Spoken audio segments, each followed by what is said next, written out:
الحمد لله رب العالمين، والصلاة والسلام على أشرف الأنبياء وسيد المرسلين سيدنا ومولانا محمد وعلى آله وأصحابه أجمعين۔ برادران اسلام، محترم بھائیوں، آج کافی وقفے کے بعد الحمدللہ دروس سیرت نبی کا سلسلہ اللہ کی رحمت سے پھر شروع کر رہے ہیں، کیونکہ رمضان المبارک، اس کے بعد موسم حج، پھر حج کے مصروفیات درس، تو الحمدللہ آج پھر ہم اپنے اس دروس کی جن کا تعلق سیرت رسول پاک صلی اللہ علیہ وسلم سے ہے، جیسا کہ آپ حضرات نے جنہوں نے دروس سنے ہیں، آپ کو یاد ہوگا کہ ہم نے دروس کی ابتدا کی تھی اس دور سے جو حضور سرکار دو جہاں صلی اللہ علیہ وسلم کی پیدائش سے قبل کا دور تھا، اسے زمانہ جاہلیت کہا جائے۔ اس کے بعد پھر حضور صلی اللہ علیہ وسلم کی ولادت سے قبل جو ارہاسات، جو واقعات پیش آئے، پھر سرکار دو جہاں صلی اللہ علیہ وسلم کی ولادت مبارکہ، پھر آپ کا دور رضاعت، اس کے بعد آپ کا دور صبا،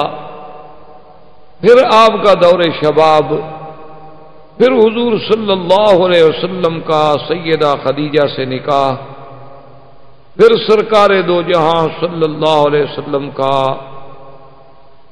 دور شباب، اور اس کے بعد پھر نزول وحی کی ابتدا،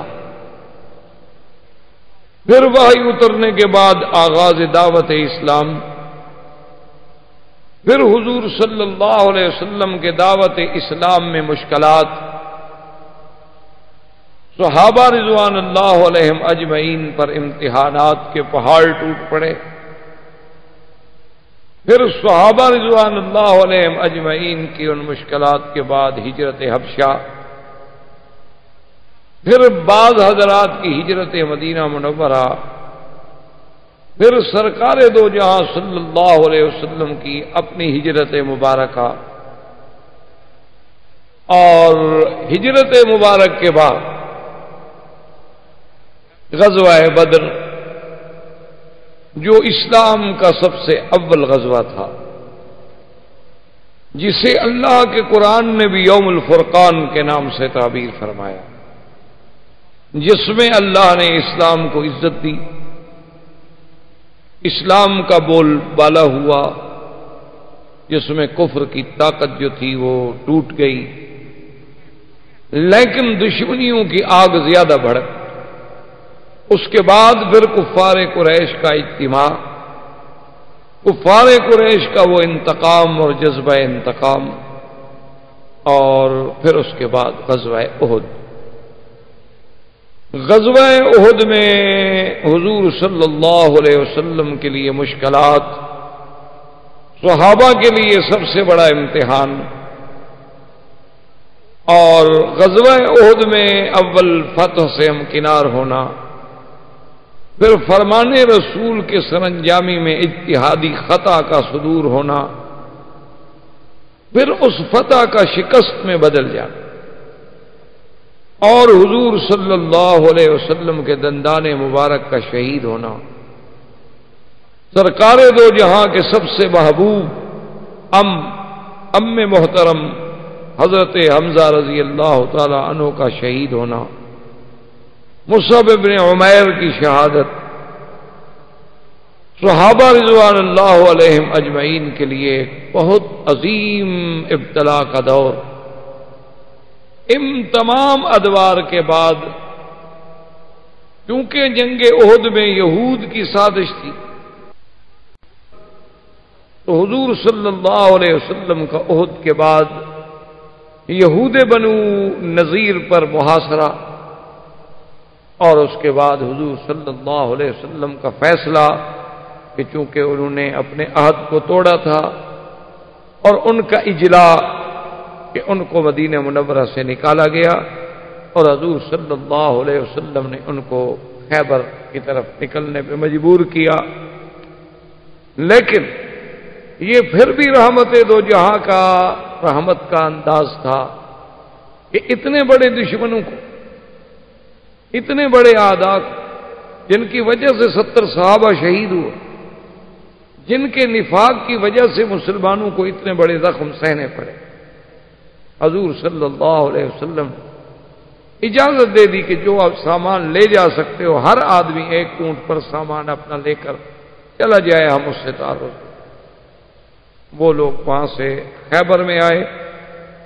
خیبر میں آ کر مستقل انہوں نے ڈیرا ڈالا. اب مدینہ منورہ میں صرف بنو قریظہ کے کچھ لوگ رہ گئے. بنی قینقاع اور بنو نذیر جو تھے یہ سب کے سب خیبر میں.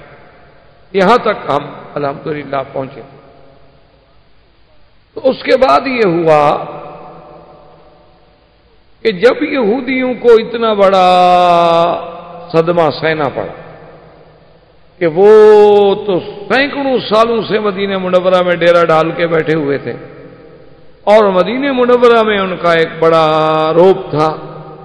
اوس اور خزرج کے قبیلے جو تھے وہ ان کے ایک قسم کے زیر نگیں تھے کیونکہ ان کے پاس پیسہ تھا، دولت. لیکن اسلام کے اس عظمت کے بعد اب یہودیوں کو کسی پل چین نہیں آیا. اور یہ اللہ کے قرآن نے ہمارے سامنے بڑی واضح کر دی ہے بات کہ مسلمانوں سے اگر سب سے زیادہ عداوت کسی قوم میں ہے تو وہ یہود. ویسے تو مسلمانوں کے عیسائی بھی دشمن، مسلمانوں کے سکھ بھی دشمن، ہندو بھی دشمن، بدھ مت بھی دشمن، ہر فرقہ کافر جو ہے وہ اسلام کا دشمن. لیکن اگر ان کی عداوتوں کو سامنے رکھا جائے تو پھر سب سے زیادہ بغض جو ہے، سب سے زیادہ عداوت جو ہے وہ یہود کے لیے. اس کو قرآن نے وضاحت فرما دی ہے کہ لَتَجِدَنَّ أَشَدَّ النَّاسِ عَدَاوَةً لِلَّذِينَ آمَنُوا الْيَهُودَ وَالَّذِينَ أَشْرَكُوا. اللہ نے فرمایا کہ میرے نبی صلی اللہ علیہ وسلم آپ پائیں گے یہود کے دل میں سب سے زیادہ عداوت اور مشرکین، یہ سب سے بڑے دشمن ہیں. اسی لیے تاریخ عالم کا اگر آپ بنظر غائب مطالعہ کریں اور بنظر انصاف دیکھیں تو اسلام کے خلاف سرکار دو جہاں صلی اللہ علیہ وسلم کے زمانے سے لے کر آج تک جتنی سازشیں ہوئی ہیں، ہو رہی ہیں، ان سب کے پیچھے یہودیوں کا. اسلام میں جتنے فرقے بنے، اسلام کو جس طرح ٹکڑوں میں تقسیم کیا گیا، اسلام میں جس طرح روافض، رفض اور شیعت کی بنیاد رکھی گئی، خارجیت کی بنیاد رکھی گئی، کرامتہ اور باطنیہ کو مارد وجود میں لایا گیا، کرامیہ، قدریہ، مشبہہ کے فرقے پیدا کیے گئے، اور اسی طرح پھر آگے آپ چلتے آئیں قادیانیت کا فرقہ ابھرا. اسی طرح آپ دیکھیں کہ انگریزوں کے آنے سے قبل میں آپ کے پورے ہند میں کوئی ایسی فرقہ واریت، کوئی ایسی اختلاف، کوئی ایسی فرقہ بندیاں اور گروہ بندیاں نہیں تھیں. ان سب کے پیچھے جو ہے وہ سب یہود کا. حتیٰ کہ محدثین نے یہ بات واضح کر دی ہے کہ سرکار دو جہاں صلی اللہ علیہ وسلم نے جو ارشاد فرمایا ہے کہ ستفترق امتی علی 73 فرقۃ کلہم فی النار الا ما انا علیہ واصحابی او کما قال النبی صلی اللہ علیہ وسلم. حضور نے فرمایا کہ میری امت جو ہے وہ 73 فرقوں میں بٹ جائے گی، اور یہ امت سے مراد یہ نہیں کہ یہودی نصارہ، وہ تو کافر ہے، معنی یہ ہے کہ وہ امت جو مجھے ماننے والی، میری امت یعنی مسلمان، کلمہ پڑھنے والے، حضور کی نبوت پر ایمان لانے والے 73 فرقوں میں بڑھ جائیں گے، اور آپ نے فرمایا کہ وہ 73 میں سے سب کے سب فرقے جہنمی ہوں گے، صرف ایک فرقہ جو ہے وہ ناجی اور جنتی ہوگا۔ صحابہ نے پوچھا حضور وہ کون سا فرقہ ہوگا، اس کو ہم کیسے پہچانیں گے؟ فرمایا الا ما انا علیہ و اصحابی، جو میرے اور میرے صحابہ کے راستے پہ ہوں گے صرف وہ نجات پائیں گے، اس کے علاوہ جتنا 72 فرقہ ہے وہ سب کا سب جہنم میں جائے گا۔ تو محدثین نے، علماء نے، مورخین نے یہ بات ثابت کی ہے دلائل سے کہ وہ 72 کا 72 فرقہ جو جہنمی ہے، ان 72 فرقوں کا موجد جو ہے وہ یہودی، ان تمام فرقوں کے پیچھے دماغ جو ہے وہ یہودی۔ کہیں عبداللہ ابن سبا آپ کو نظر آئے گا، کہیں آپ کو حسن ابن الصباح نظر آئے گا، کہیں اسی کی قماش کے لوگ نظر آئیں گے۔ وہ اسلام میں داخل ہوئے، اپنے آپ کو مسلمان کہا، لیکن مسلمانوں میں فرقے محبت کے نام پر کچھ گروہوں نے سیدنا علی کرم اللہ وجہہ کو اتنا آگے بڑھا دیا کہ نصیری بن گئے، ان کو خدا کا درجہ دے دیا کہ حضرت اللہ تبارک و تعالی حضرت علی میں حلول کر گئے ہیں، اس لیے ان کا نعرہ ہی مولا علی ہو گیا۔ وہ حضرت علی کو مولا بمانے سردار نہیں کہتے، وہ مولا کہتے ہیں ہوا مولاکم، جیسے اللہ تبارک و تعالیٰ تمہارا مولا ہے، اب تمہارا مولا جو ہے وہ حضرت علی ہے رضی اللہ تعالی عنہ۔ اور پھر ان کے کرامات، اسی طرح ایک فرقہ خوارج و نواسب کا بن گیا جو اہل بیت کا دشمن تھا، انہوں نے اہل بیت کی شان میں گستاخیاں۔ اسی طرح ایک باطنیہ کا فرقہ وجود میں لایا گیا جنہوں نے کہا کہ یہ قرآن کا ظاہر اور ہے اور باطن اور، انہوں نے کہا ایک حکم جو ہے بظاہر آپ کو دیا جا رہا ہے اور ایک باطن اس کے اندر ہو۔ انہوں نے کہا جیسے قرآن کہتا ہے کہ حرم علیکم الخمر، کہ آپ پہ ہم نے شراب حرام کر دی ہے، انہوں نے کہا مولوی تو یہ شراب کو حرام کر رہے ہیں بیچارے، یہ جو شراب بکتی ہے بازاروں میں، حالانکہ معنی یہ تھا کہ تم غرور میں نہ آؤ اور اس دولت کے نشے میں نہ آؤ، یہ پینا جینے کا تو مسئلہ بھی کوئی نہیں، یہ تو پینے کوئی فرق نہیں پڑتا، اس کے پینے سے تو خدا کو بندہ جو ہے خدا تک پہنچ جاتا ہے، جب وہ نشے میں ہوتا ہے تو اس کا دماغ پرواز کرتا ہے اور اللہ میں یہاں اس کو مل جاتا ہے۔ تو ان لوگوں نے اللہ کے قرآن کو بدلا، انہوں نے کہا طلاق و مرتان سے، یہ کوئی نکاح طلاق کے مسئلے تھوڑے، اللہ پاک کو یہی مسائل قرآن میں بیان کرنے کے لیے اتارا۔ انہوں نے کہا یہ تو بادشاہوں کے عدل و نسب کے مسائل ہیں کہ ایک بادشاہ کو کتنے دفعہ ہٹایا جا سکتا ہے اور کتنے دفعہ معزول کیا جا سکتا ہے، تو ان نے پورے قرآن کو بدل ڈالا۔ اسی طرح مشبہ آ گئے، انہوں نے کہا کہ جی اللہ جو فرماتے ہیں میرا ہاتھ ہے، ہمارا بھی ہاتھ ہے، اللہ کا بھی ہاتھ، اللہ فرماتے ہیں میں آسمانوں سے اترتا ہوں، بندہ بھی اترتا ہے، خدا بھی اترتا ہے، تو لہٰذا وہ تشبیہ میں آ کر کافر ہو گئے، کیونکہ اللہ کی تشبیہ تو ہو نہیں سکتی کسی سے، لیسا کمثلہ شیء۔ اچھا بعض لوگ جو تھے وہ ایسے پیدا، انہوں نے اسماء و صفات کا ہی انکار کر دیا، انہوں نے کہا جی یہ اچھی توحید ہے کہ ہم خدا کو مانیں کہ وہ سمیع ہے اور بندے کو بھی کہیں کہ سمیع، خدا کو بھی کہیں وہ رحیم ہے اور نبی کو بھی کہیں کہ رحیم ہے، خدا کو بھی کہیں کہ رؤوف ہے اور نبی کو بھی کہیں کہ رؤوف ہے، یہ تو شرک ہے، لہذا انہوں نے اللہ کی صفتوں کا ہی انکار کر دیا، نعوذ باللہ۔ تو اس طرح یہ فرقے بنے، اور ان تمام فرقوں کے پیچھے جو دماغ کام کر رہا تھا وہ فکر یہود تھا اور پنجہ یہود تھا۔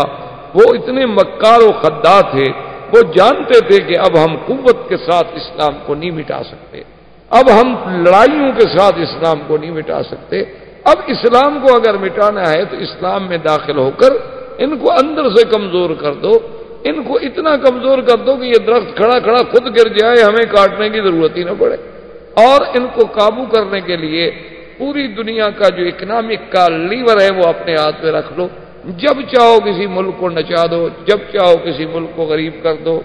جب چاہو ڈالر کو اونچا کر دو، جب چاہو ڈالر کو نیچا کر دو۔ پوری دنیا میں جتنے فتن ہیں، جتنے مصائب ہیں، مسجد اقصی کو شہید کیا جائے یا بابری مسجد کو، دونوں جگہ آپ کو یہودی نظر آئے، ظلم کسووا میں کیا جائے یا سرب میں،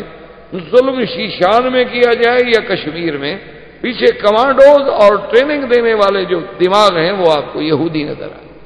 آپ قادیانیت پہ نظر ڈالیں، ان کا بھی باقاعدہ تل ابیب میں اب بھی ان کا مرکز ہے، اور تل ابیب سے قادیانیوں کا باقاعدہ ماہنامہ ایشو جاری ہوتا ہے۔ بھئی قادیانیوں کا کیا تعلق تھا تل ابیب سے؟ وجہ یہ تھی کہ قادیانیت نے چونکہ اسلام کو نقصان پہنچایا تو ان کی حفاظت کرنے والے وہی ہوں۔ اسی طرح جتنے فتن ہیں، جتنا دور فتن ہے،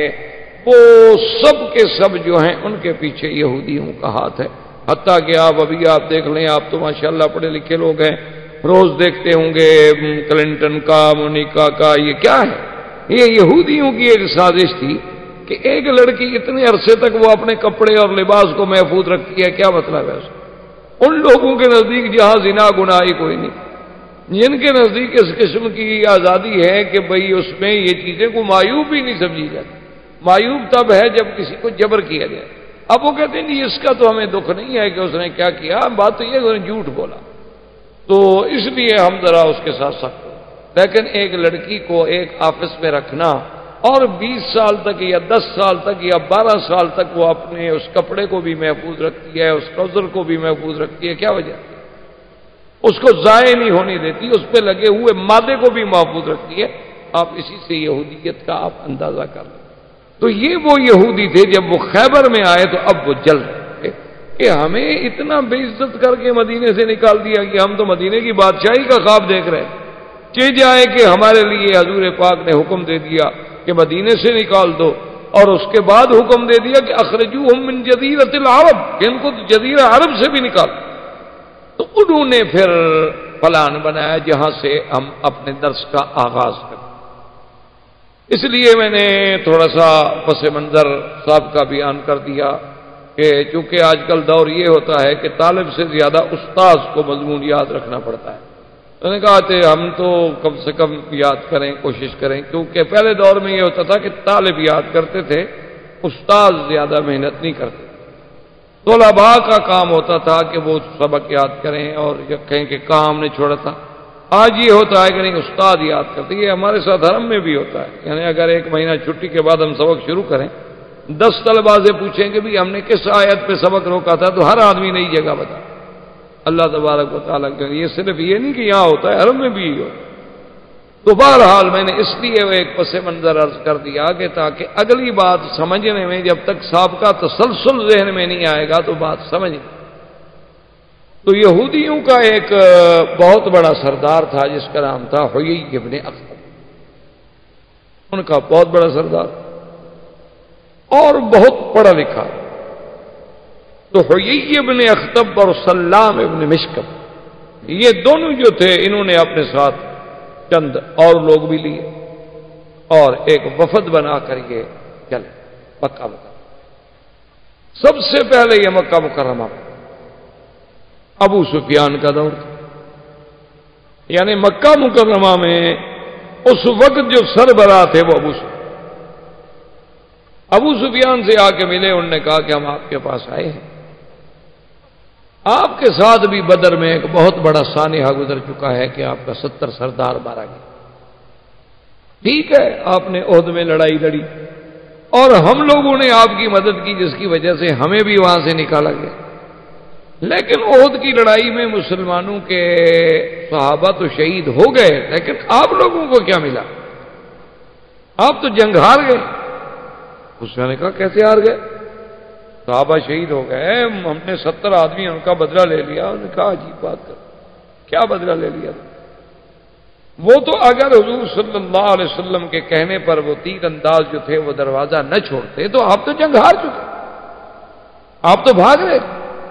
وہ تو ان سے اجتہادی خطا ہو گئی، انہوں نے یہ سمجھا تھا کہ بھی اس دروازے پہ ہم نے اس وقت تک قائم رہنا ہے جب تک جنگ نہ جیتی جائے۔ جب دیکھ لیا ابھی کافر بھاگ رہے، انہوں نے کہا اب کھڑے رہنے کی کیا ضرورت، چلو بھی ہم بھی مال غنیمت اٹھا لیں۔ تو ان لوگوں نے وہ دروازہ خالی کیا تو خالد بن الولید نے عقب سے حملہ کیا۔ انہوں نے کہا تو یہ کوئی بڑی بات نہیں ہے، فتح تو تب ہوتی کہ تم مدینے پہ قبضہ کر لیتے، تم تو خالی واپس آ گئے مکے، نہ مدینے پہ قبضہ کیا، نہ کوئی مسلمان گرفتار ہوا، تم نے کامیابی کیا حاصل کی؟ مجھے یہ تو بتاؤ۔ جنگ جیتنے کا مطلب تو یہ ہوتا ہے نا کہ دشمن کے علاقے پہ قبضہ کر دو، حضور صلی اللہ علیہ وسلم کی تحریک کو ختم کر دو۔ وہ تو اسلام کی تاریخ اسی طرح چل رہی ہے، ان نے تو الٹا جنگ جانے اتنے بڑے نقصان کے بعد ہم پہ حملہ کر دیا۔ اور اتنی بڑی شکست کے بعد انہوں نے بدر صغرا تک تمہارا تعاقب کیا، تم بھاگ گئے۔ وہ تو احد کے بعد حضور صلی اللہ علیہ وسلم خود اپنے صحابہ کے ساتھ تمہارے تعاقب میں چلے اور تم بھاگے، اور ساری دنیا میں مشہور ہوا کہ قریشی بھاگ گئے، مکے والے بھاگ گئے، مکے والے، تم تو ذلیل ہو کے آئے ہو، تم نے کون سی جنگ جیتی ہے؟ ابو سفیان نے کہا بھی بات تو ٹھیک ہے۔ اس نے کہا تم کیا چاہتے ہو؟ اس نے کہا کیا چاہتے ہیں بھئی، اب ہم مل کے بدلہ لیں مسلمانوں سے، ابھی تک ہم ان کا کچھ نہیں بگاڑ سکے۔ پھر حضور صلی اللہ علیہ وسلم نے آپ کو دعوت دی کہ موعدکم ببدر، کہ چلو اگلے سال بدر میں پھر لڑائی ہوگی، تم بھی آ جانا ہم بھی آ جائیں۔ پھر بھی تم بھاگ گئے، تم نہیں گئے، حضور پاک تو آ گئے بدر۔ وہ تو پوری دنیا نے دیکھ لیا کہ مسلمانوں میں تو اب بھی اتنا دم خم موجود ہے کہ وہ مدینے سے چل کے بدر آ گئے، لیکن تم مکے سے بھی نہیں نکلے ڈر کے مارے، تو تم کیسے سردار ہو؟ کیا تم نے اسلام کا مسلمانوں کا مقابلہ کیا ہے؟ تیار ہو جاؤ، یہاں سے تم لشکر نکالو، وہاں سے خیبر سے ہم لشکر نکالیں گے، اور بنی غطفان، بنی سلیم، بنی فزارہ، ان احابیش، ان سب قبائل کا میں دورہ کر رہا ہوں، ان سب کو تیار کر کے ایک ہی دفعہ ہم مدینہ منورہ پہ حملہ کریں تاکہ ہمیشہ کے لیے مدینے کی سلطنت جو ہے وہ ختم ہو جائے اور مدینے پہ ہم قابض ہوں۔ انہوں نے کہا بھائی ابو سفیان نے کہا بات تو ٹھیک ہے۔ انہوں نے کہا کہ ہوئی بات یہ ہے کہ تمہاری یہ باتیں مجھے بڑی اچھی لگی، اچھی سمجھ آئی، اور میں تمہارے ساتھ دینے کے لیے تیار ہوں، لیکن ایک بات کرو، ہمیں یہ بتاؤ دیننا خیر ام دین محمد صلی اللہ علیہ وسلم۔ نے کہا تم پڑھے لکھے لوگ ہو، تورات پڑھے ہوئے ہو، انجیل پڑھے ہوئے ہو، تم سریانی پڑھے ہوئے ہو، عبرانی پڑھے ہوئے ہو، عربی جانتے ہو، اور پھر مدینہ منورہ کے محاورات جانتے ہو، کیونکہ سب سے فصیح ترین عربی بولنے والے یہودی، اب بھی یہودی جب عربی بولتا ہے تو بڑی فصاح لغت، وہ یہ بازاری لغت نہیں بولتا۔ تو یہ بتاؤ کہ ہمارا دین بہتر ہے یا دین محمد مصطفیٰ بہتر؟ اب دیکھیں وہ یہی اپنے اختب والا کی یہودی ہے، اور آپ جانتا ہے، اور خود اللہ کو ماننے والا ہے، خود نبیوں کو ماننے والا ہے، لیکن چونکہ حضور سے دشمنی تھی کہنے لگا لا دینکم خیر، تمہارا دین بہت اچھا ہے، محمد مصطفیٰ کا دین کہاں اچھا ہے؟ یعنی شرک اچھا ہے، بت پرستی اچھی ہے، غیر اللہ کا سجدہ کرنا اچھا ہے، چونکہ دشمن کو فائدہ لینا تھا، اس لیے وہ بدبخت یعنی اپنے دین سے بھی پھر گیا، حالانکہ اس کا اپنا دین تو وہ اہل کتاب تھے، وہ یہود تھے، وہ تو خدا کو مانتے تھے، لیکن کہنے لگا دینکم خیر یا ابا سفیان، ابو سفیان تمہارا دین بہت اچھا ہے، دیکھو تم سب مل جل کے رہتے ہو، اللہ کے نبی نے تو دیکھو آ کے لڑا دیا، ماں بیٹے سے جدا ہو گئی، بیٹا ماں سے جدا ہو گیا، بھائی بھائی سے جدا ہو گیا، خاندانوں کے خاندان اجڑ کے رہ گئے، اور کوئی مدینے چلے گئے، کوئی مکے میں رہ گئے، ان نے تو جی وہ باپ دادے کے دین کو ہی جھٹلا دیا، ان کا دادا پر دادا جس دین پہ تھے اس کو بھی غلط کر دیا، تمہارا دین بہت اچھا ہے۔ اب اس پہ ہم خوش ہو گیا، دیکھا اب وہی نا بات، کیوں ایسا کیسے مقابلہ کریں؟ اگر ان کا دین اچھا ہے تو پھر ہم کیوں لڑتے رہیں بھائی؟ ہاں اگر ہمارا دین اچھا ہے، اسی لیے جب تک کہ آدمی کسی کو کسی مذہبی نقطۂ نظر پر اس کے اندر کوئی جذبہ پیدا نہ کرے، اس وقت تک نہ تحریکیں چلتی ہیں اور نہ کوئی بندہ جان دیتا۔ اسی لیے یہ آپ کے سیاسی لیڈر جو ہے نا یہ بڑے چالاک ہوتے ہیں، جب ان کو تحریک چلانی ہو تو پھر یہ علماء کے دروازے پہ، مولوی صاحبان کے دروازے پہ، مدارس کے دروازے پہ آ کے، کہ دین والے آدمی تھوڑا سا تو آگے آئے نا تاکہ لوگوں کو ہم کہہ سکیں کہ بھائی ہم تو نظام مصطفیٰ کے لیے لڑ رہے۔ تو جب حضور کے نظام کی بات آئے گی تب لوگ جان دیں گے، ایسے کو پاگل تھوڑا ہو گیا کسی لیڈر کے لیے مر جائے، اگر مرے گا تو ہر کوئی کہے گا یار تو مردود ہے، خودکشی کر کے حرام موت مر گیا، دفع ہو، 2 مریں گے، 4 10 15 20 ختم۔ لیکن جب اسلام کی بات ہوگی تو پھر ہر بندہ سمجھتا ہے کہ میں تو اب اللہ کے رسول کے لیے جان، اس لیے ان کو جب ابھار دیا کہ تمہارا دین اچھا ہے تو اب قریش بھی تیار ہو گئے، اور یہ ابن اختب نے جا کے بنو سلیم سے معاہدہ کیا، بنو غطفان سے معاہدہ کیا۔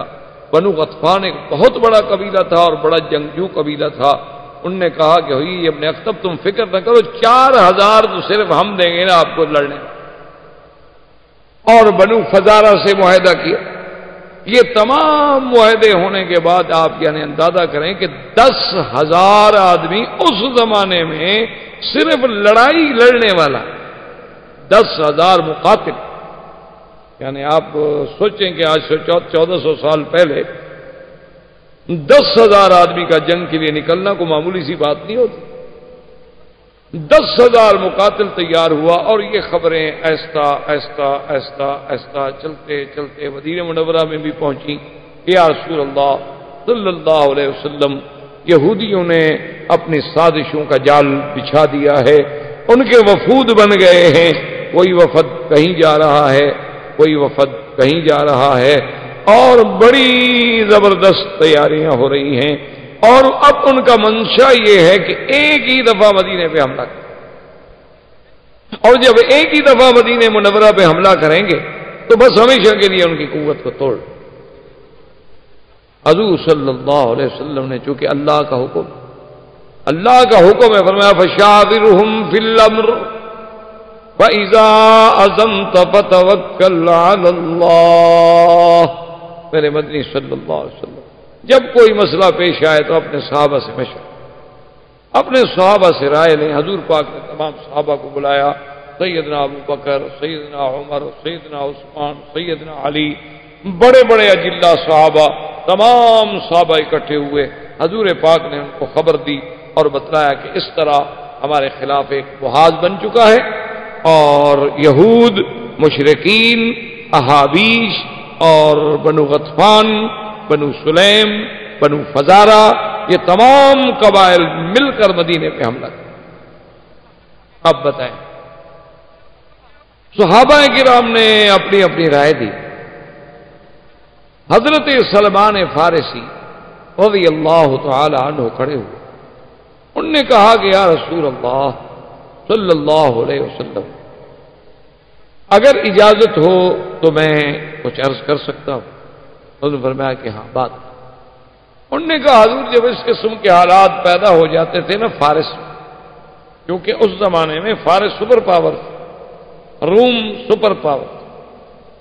فارس کا جو لقب تھا بادشاہوں کا وہ کسرا تھا، اور روم کا جو ہے وہ ہرقل۔ تو یہ اس وقت کی، اس زمانے کی بہت بڑی سپر پاور تھی۔ انہوں نے کہا کہ فارس میں یہ ہے کہ اگر کسی مقام پر کسی قلعے کو، کسی علاقے کو، کسی شہر کو بچانا ہے اور ہماری طاقت کم ہے، دشمن کی طاقت بہت زیادہ ہے، تو ہم پھر خندق کھودتے۔ حضور پاک نے فرمایا وہ خندق کیا ہوتی ہے؟ کیونکہ عرب میں تو پہلے خندق کبھی کھودی نہیں گئی، اسلام میں تو کبھی خندق کا کوئی تصور بھی نہیں تھا۔ اس نے کہا حضور خندق ایسے ہوتی ہے جیسے ایک ندی کھود دی جائے، ایک نہر کھود دی جائے، وہ اتنی چوڑی ہوتی ہے کہ گھوڑا پھلانگ کے نہ گزر سکے، اور اتنی گہری ہوتی ہے کہ کوئی اندر اگر اس کے آ جائے تو پھر اس کو چڑھنے میں دقت ہو، اور اتنی طویل ہوتی ہے کہ جہاں سے دشمن کے آنے کا خطرہ ہے اس راستے کو روک دے۔ تو یہ خندق جو ہے یہ ہمارے لیے ایک دفاع کا کام کرتی ہے۔ اس کا فائدہ یہ ہوتا ہے کہ اگر دشمن کی طاقت 1000 ہے اور یہاں اگر آپ نے 100 آدمی بھی مورچے میں بٹھا دیا ہے تو وہ 1000 آدمی اندر نہیں آ سکتے، کیونکہ جب اندر آئے گا تو کیسے آئے گا؟ آخر خندق میں اترے گا تو جو تیروں والے دیکھ رہے ہیں وہ انتظار کرتے رہیں، چڑھنے کی کوشش کرے گا، اترے گا، وہ تیروں پہ رکھ لیں گے اس کو، اور گھوڑے جو ہیں وہ پھلانگ نہیں سکتے، اور دشمن اتر کے پھر چڑھے تو یہ مذاق تو ہے، اونٹ بھی پھلانگ نہیں سکتے ہیں۔ تو وہ جو ہے ہمارے لیے ایک بہت بڑا حصار ہوتا ہے۔ ہم کھانے کا، پینے کا، پانی کا اندر سب کچھ رکھ لیتے ہیں کہ بھی اگر محاصرہ لمبا ہو جائے اور دشمن زیادہ دیر بیٹھ جائے تو ہم کم سے کم بھوکے تو نہ مر جائیں۔ تو یہ سارے انتظام کرنے کے بعد حضور نے فرمایا کہ بھی میری رائے میں تمہاری رائے بہت اچھی ہے، میں اس کو قبول کرتا ہوں اور ہمیں خندق کھودنی چاہیے۔ اسی کے لیے اس غزوے کا نام جو ہے احادیث مبارک میں غزوہ خندق، اور اسی لیے اس کا نام غزوہ احزاب۔ احزاب کہتے ہیں حزب، یعنی مختلف جماعتیں ٹکڑے ٹکڑے بن کے ایک حزب بن کے آ گئی میدان میں، کیونکہ یہ بھی تو مکے والے اور یہودی اور غطفان اور فزاری اور سلیم یہ سارے احابیش مل کے آ رہے تھے، اسی لیے اس کا نام غزوہ احزاب بھی ہے۔ اور اس کا نام غزوہ خندق۔ اب جب خندق کی کھدائی شروع ہوئی، آپ جب مدینہ منورہ میں جاتے ہیں تو آپ نے بھی دیکھا ہوگا کہ خندق تھا، کیونکہ اس کے تھوڑے تھوڑے نشانات تو اب بھی باقی، تھوڑے تھوڑے آثار خندق کے اب بھی باقی ہیں کہ بھی اس جگہ خندق ہوتی۔ لیکن اس بات کو سمجھنا گو یہ بڑے بڑے علماء کا کام ہے اور علمی مسئلہ ہے، لیکن تھوڑی سی آسانی کے لیے میں عرض کر دوں تاکہ جتنی بات آپ کے سمجھنے کے لیے آسان ہو۔ ایک سب سے بڑا مشکل مسئلہ ہے جس میں ہمارے بڑے بڑے علماء الجھ کے رہ جاتے ہیں کہ بھی اس طرف خندق کھودنے کی آخر کیا وجہ تھی؟ تو مدینہ تو ادھر ہے اور خندق ادھر کھودی گئی، اب بھی آپ جائیں تو آپ دیکھیں نا کہ مثلا مدینہ تو رسول کدھر، حرم کہاں ہے؟ حضور کے زمانے میں تو بس یہی شہر تھا نا جتنا حرم ہے، بلکہ یہ سمجھیں کہ اب حرم بڑا ہے، اور اس کے بعد ابالی میں کچھ آبادی تھی، اسی طرح نابیہ میں کچھ آبادیاں تھیں، اسی طرح جانب احد میں کچھ چھوٹی چھوٹی بستیاں تھیں، یہ مدینہ منورہ تھا۔ تو اس طرف خندق آخر کیوں کھودی گئی؟ اس میں بڑے بڑے علماء جب حدیث پڑھاتے ہیں نا تو الجھ کے رہے، وہ سمجھائیں۔ بہرحال یہ ایک علمی مسئلہ ہے جس کا تعلق علماء سے ہے، لیکن آپ کے یہ بتانے کی حد تک میں صرف آسانی کے لیے عرض کر دوں۔ مدینہ منورہ کو آپ تو الحمدللہ پڑھے لکھے لوگ ہیں، کبھی آپ نقشہ،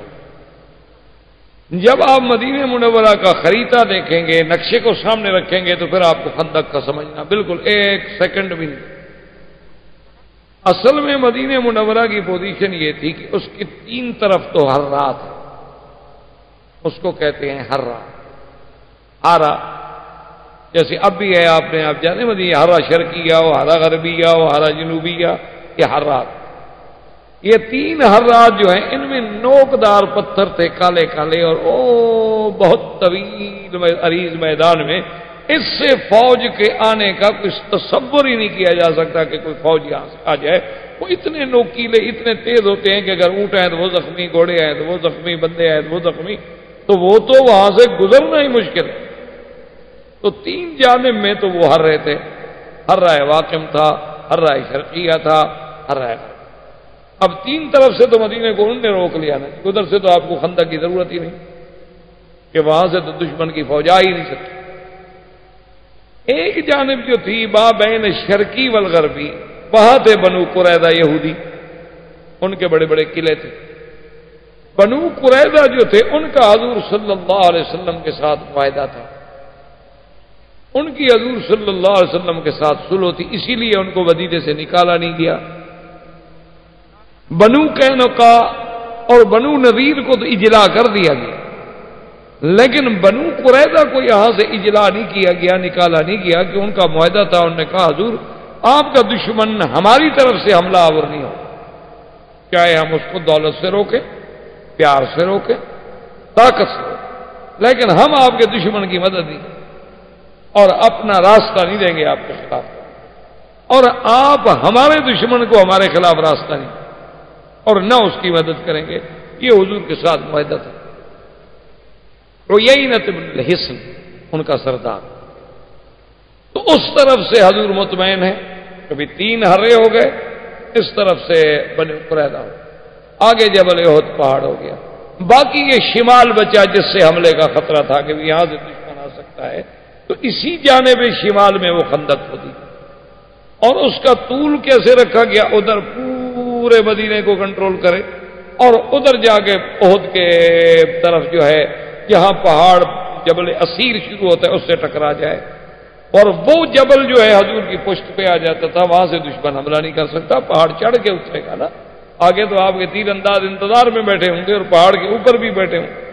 تو پھر دشمن جو ہے اس زمانے میں جنگ جو ہے وہ گھوڑوں کی ہوتی تھی،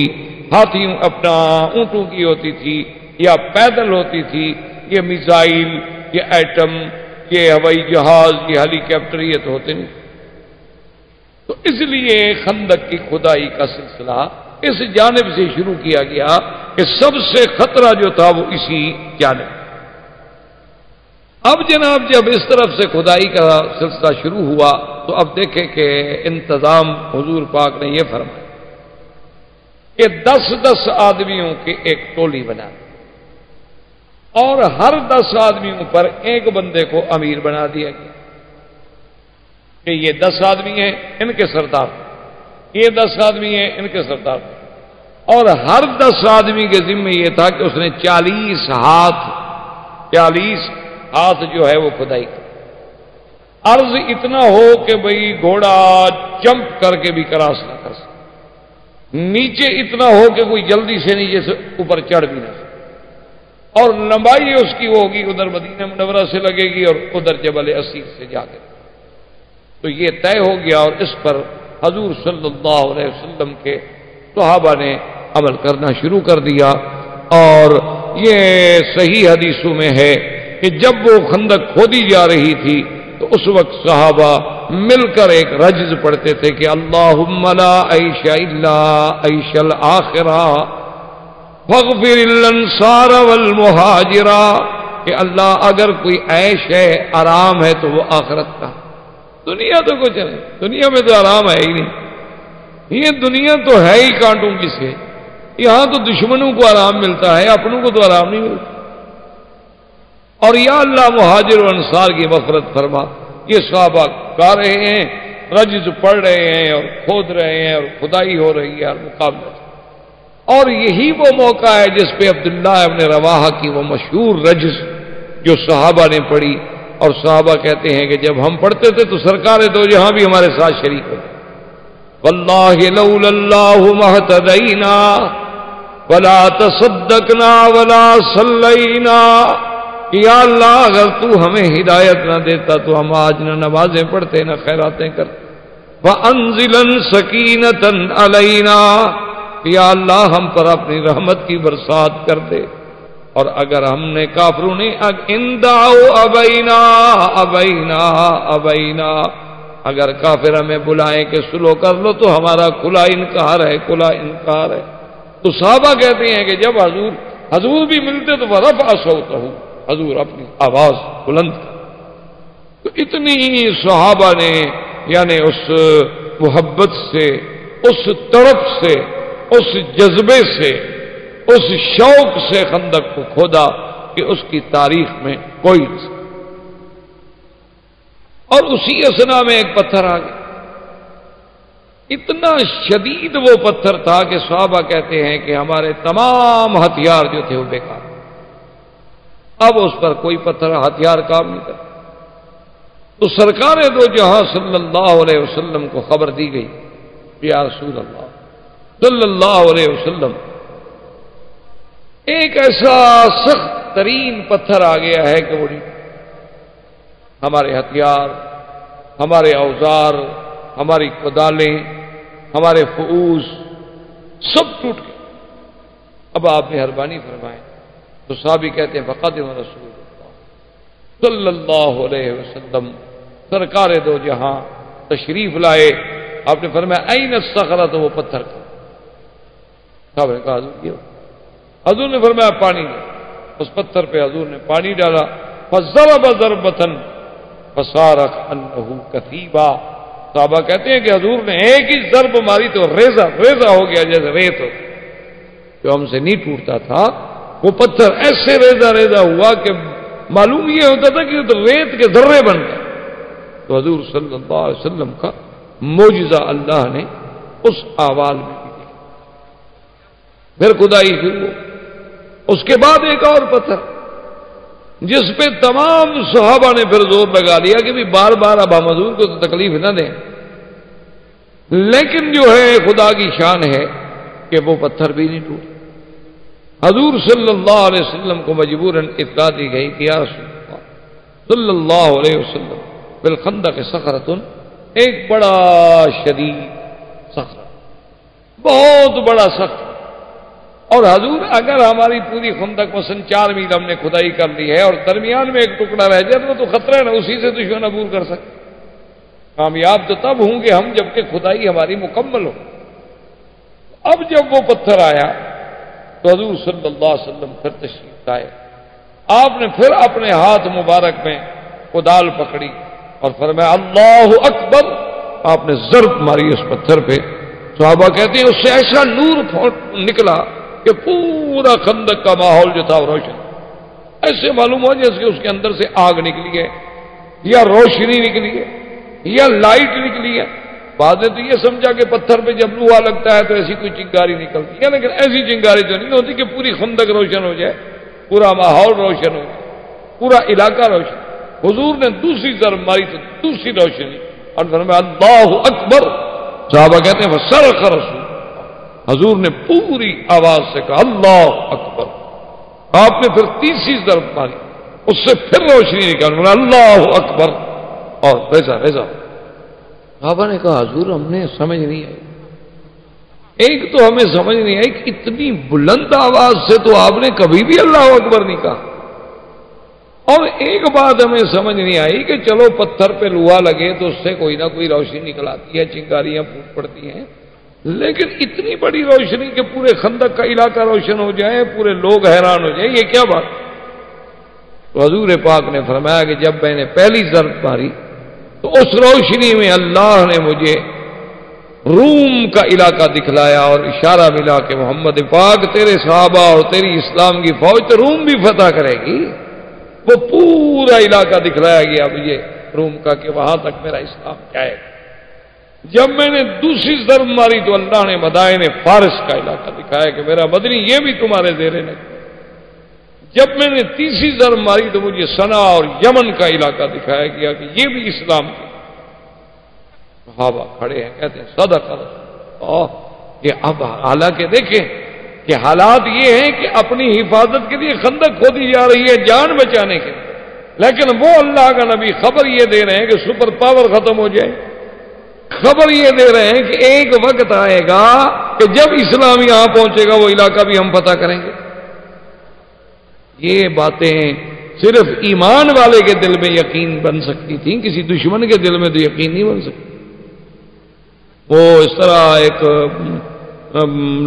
لطیفہ بھی ہوا اس دفعہ امریکہ کے سفر میں،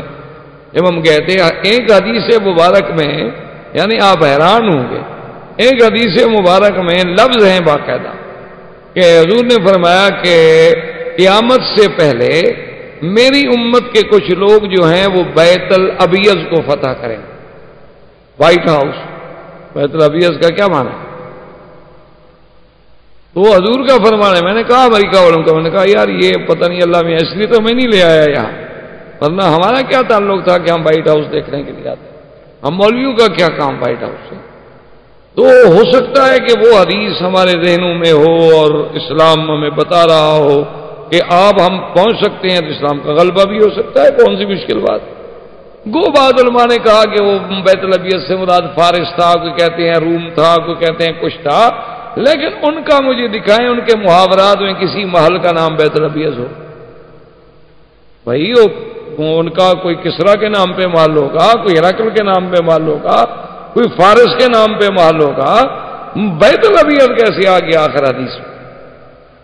اسی طرح ابو داؤد کی ایک حدیث ہے جس میں واضح حضور نے فرمایا کہ پانی پہ جنگ ہوگی۔ اب ساری دنیا کہہ رہی ہے نا کہ آنے والی جنگیں جو ہیں وہ آبی وسائل پہ ہوں گی، پانی پہ جھگڑے ہوں گے،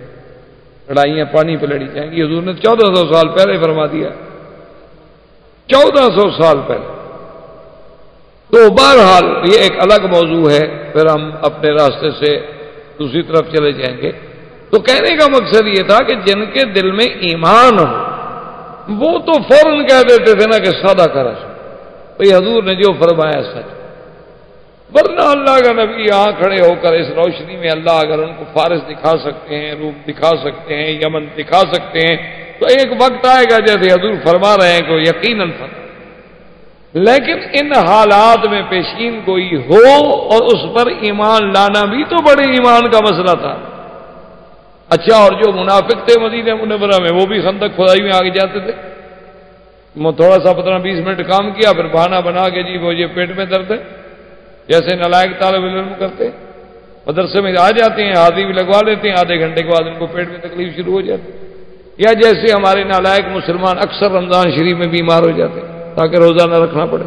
بیمار کے لیے گنجائش ہے نا کہ روزہ قضا کر۔ تو بہرحال یہ ہے کہ بھئی منافقوں نے کہا کہ دیکھو یار مسلمانوں کا بھی عجیب عالم ہے، اپنی جان بچانے کے لیے تو خندقیں کھود رہے ہیں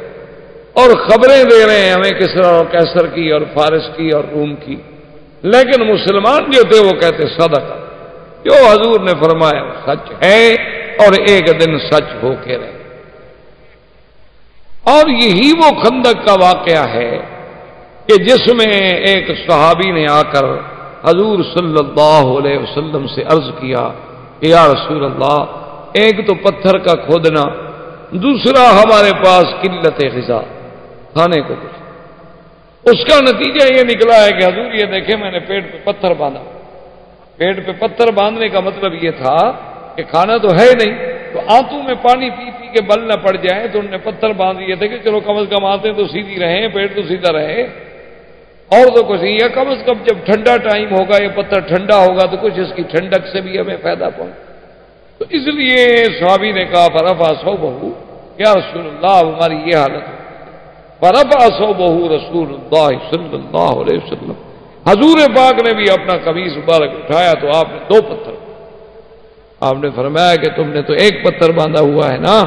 میں اللہ کا نبی ہو کر بھی تو 2 پتھر باندھے ہوئے ہوں، اللہ کا شکر کرو، اللہ آزمانا چاہتے ہیں تو کیا کریں۔ حضرت جابر ابن عبداللہ فرماتے ہیں کہ جب میں نے دیکھا کہ حضور صلی اللہ علیہ وسلم کی فاقہ کا اور بھوک کا یہ حالت ہو گئی کہ حضور کے پیٹ میں پتھر بندھے، تو میں جلدی سے دوڑا گھر میں اور اپنی بیوی سے آ کے پوچھا کہ گھر میں کچھ ہے؟ اس نے کہا کہ ہاں ایک چھوٹا سا بکرا ہے، چھوٹا سا اناج، اور گھر میں کچھ جو ہے اور گھر میں کچھ زیت ہے۔ میں نے کہا مجھے یہ بتاؤ کہ یہ اگر کھانا پکایا جائے تو کتنے آدمیوں کو کافی ہو جائے گا؟ میں نے حضور کو دیکھا ہے، مجھ سے تو برداشت نہیں ہوتا۔ تو اس نے کہا کہ یوں کر لیں کہ اگر 3 آدمی حضور کے ساتھ اور ہوں اور چوتھے آپ ہوں، یا 4 اور ہوں اور 5ویں آپ ہوں، 5 آدمی سے زیادہ کا کھانا نہیں ہو سکتا۔ ہمارے پاس جو ہے، جو آٹا ہے، جو زیت ہے، جو گوشت نکلے گا 1 سے 1.5 کلو 2 کلو نکلائے گا، تو یہ 5 آدمیوں سے زیادہ کا نہیں ہو سکتا۔ تو حضور صلی اللہ علیہ وسلم کو جا کے جلدی دعوت کرو، میں اس وقت تک کھانا تیار کر۔ حضرت جابر ابن عبداللہ رضی اللہ تعالی عنہ تشریف لائے، آ کے حضور کی خدمت پہ کہا کہ حضور میں نے ایک بات کہنی ہے اور علیحدگی میں کہنی ہے۔ تو فرمایا ٹھیک۔ وَسُرِّعَ إِلَىٰ رسول اللہ، اس رازداری میں آ کے بات کی، اس نے کہا رسول اللہ ہمارے گھر میں اتنی کھانا ہے، یا تو آپ رابع ہو او خامس، یا تو آپ چوتھے ہوں یا آپ 5، اس سے زیادہ کھانا نہیں ہے گھر۔ اور فرمایا اچھا ٹھیک۔ حضور نے اپنے کپڑے مبارک جھاڑے اور خندق سے باہر آئے، خندق کے کنارے پہ کھڑے، فرمایا یا معاشر الانصار والمہاجرین ہلموا الی دعوت جابر، آؤ سب کٹے ہو جاؤ، دعوت کر، تمام صحابہ کام چھوڑ دیں، جابر کی دعوت ہے۔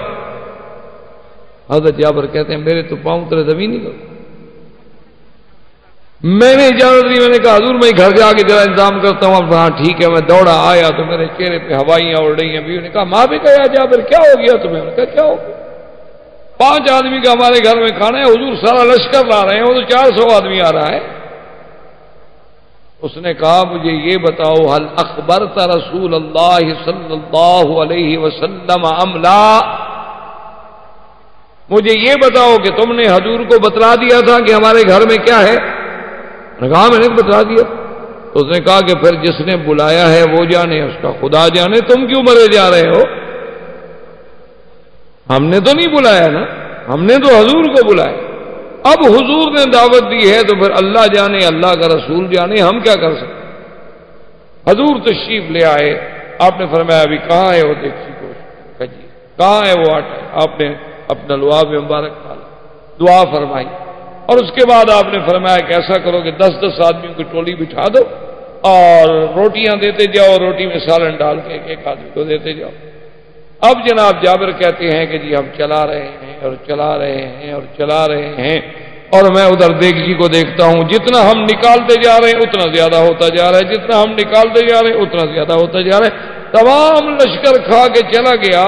اور حضرت جابر کہتے ہیں خدا کی قسم ہے میں حیران تھا کہ بھئی سالن پہلے سے بڑھ گیا ہے یا کم ہو گیا، مجھے سمجھ گیا۔ تو حضور نے فرمایا جابر کیوں پریشان؟ ان اللہ رزق، اسی نے رزق دیا، یہ تو اسباب کی بات ہے، اصل رزق دینے والے تو وہ ہیں جس میں چاہے برکت عطا فرما دیں، اس میں چاہو تم بھی کھاؤ، گھر والوں کو بھی کھلاؤ، سب۔ تو حضور صلی اللہ علیہ وسلم کا یہ معجزہ عظیمہ جو سیاہ اور صحیحین میں، بخاری اور مسلم اور بڑی بڑی عظیم کتابوں میں، کہ جس میں کثرت طعام، کہ ایک محدود طعام کا بڑھ جانا، محدود آٹے کا بڑھ جانا، محدود سالن کا بڑھ جانا، اسی طرح جب چند یوم اور گزرے ہیں تو یہ تو اللہ ائمہ محدثین، ائمہ مجتہدین، ائمہ فقہا، اصحاب رسول اللہ صلی اللہ علیہ وسلم پہ کروڑوں رحمتیں فرمائے کہ انہوں نے یہ بھی لکھا ہے کہ حضور جب خندق سے مٹی نکالتے تھے انہوں نے کہا کہ دو کیفیتیں، یا تو حضور اپنا ہاتھ یوں آگے باندھ لیتے تھے اور یہاں مٹی رکھ لیتے تھے اور اینٹیں اور پتھر رکھ لیتے، یا کبھی حضور پھر اپنا ہاتھ یوں باندھ لیتے اور کہتے بھی یہاں پیچھے سے پتھر رکھ دو اور مٹی رکھ دو اور جا کر باہر پھینک،